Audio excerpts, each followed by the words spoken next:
নমস্কার, কৃষি সাহিত্য সংবাদ পড়ছি আমি মনীন্দ্রনাথ মুখোপাধ্যায়। গত 14ই মার্চ বৃহস্পতিবার নদিয়ার কৃষ্ণগঞ্জ ব্লকের প্রাচীন জনপদ ভাজনঘাটে অনুষ্ঠিত হলো একটি গ্রামীণ যাত্রাপালা, নাম শ্মশানের ঘুম নেই।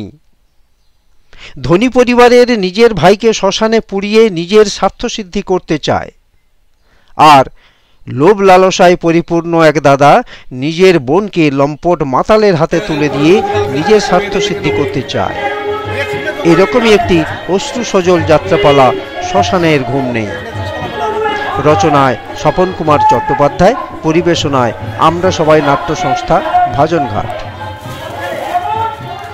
এই উদ্যোগে সামিল ছিলেন অসীম হালদার, মধু বিশ্বাস, ভজন বিশ্বাস, বিনোদ হালদার, লক্ষণ হালদার, বিশ্বনাথ হালদার, জয়দেব দুলে, জয়গোপাল হালদার, সুব্রত হালদার, প্রণব হালদার, বিপ্লব হালদার, লক্ষণ হালদার, ফুকন হালদার প্রমুখ। মীনাক্ষী মৃধা। আচ্ছা, কতদিন ধরে এই চর্চার সঙ্গে আছে? 20 বছর। এটাই পেশা?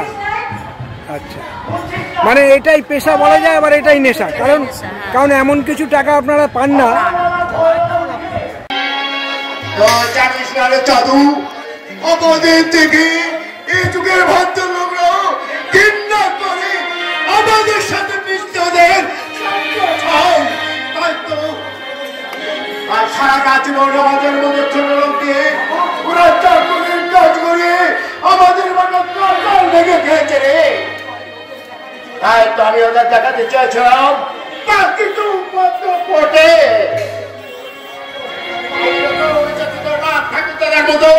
চাকরির কাজই করিস, তাহলে এতদিনে এত পরিশ্রম আমার সব ব্যর্থ হয়ে গেল রে, সব ব্যর্থ হয়ে গেল।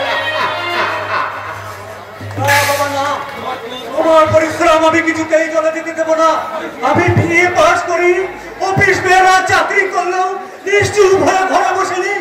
ভালো বাইরে ভালো চাকরির চেষ্টা আমি সব সময় করছি।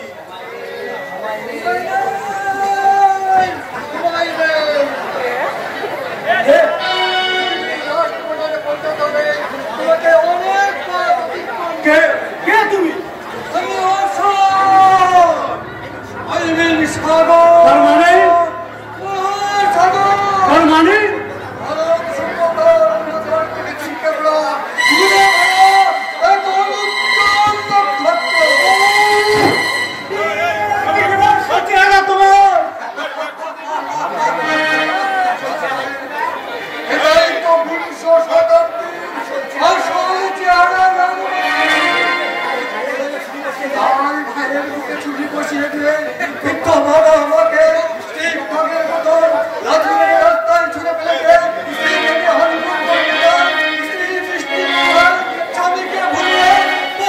যাত্রা অনুষ্ঠানের শুরুতে দর্শক সংখ্যা কম থাকলেও যত রাত বাড়তে থাকে তত বেশি দর্শক লক্ষ্য করা গেল। যাত্রা অনুষ্ঠান দেখতে প্রচুর মানুষ ভিড় করেন।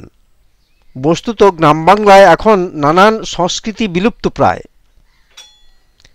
স্থান নিয়েছে সেই জায়গায় কীর্তন গানের আসর এবং এর সাথে ডিজে বাজিয়ে চটুল নাচ গান। সেখানে সীমান্তের কাছে এই ভাজনঘাট গ্রামের মানুষজন এখনও যে সুসংস্কৃতির চর্চায় এগিয়ে আছেন তার প্রমাণ পেলাম আমরা নাট্যচর্চার মাধ্যমে। ঘাটে ছিল বিখ্যাত কৃষ্ণ যাত্রাকারের বসতবাটি। এখানে আছে রাধাবল্লভজির বিগ্রহ এবং বৃন্দাবন চন্দ্রের বিগ্রহ। যাত্রাপালার কুশীলবেরা সেই অর্থে পেশাদার নন। এরা প্রত্যেকেই দিনদরিদ্র মজুর, কেউ নির্মাণ শ্রমিক, কেউ কৃষক পরিবারের সন্তান, কেউ বা সাধারণ দোকানদার। একমাত্র পেশাদার মহিলা শিল্পী রানাঘাট থেকে এসেছেন বলে জানালেন। শ্মশানের ঘুম নেই পালাটি বলা যেতে পারে সার্থক রূপে রূপায়িত হয়েছে। ক্যামেরায় রমেশ নাথের সঙ্গে কৃষি সাহিত্য সম্পাদক স্বপন কুমার ভৌমিকের রিপোর্ট। নমস্কার।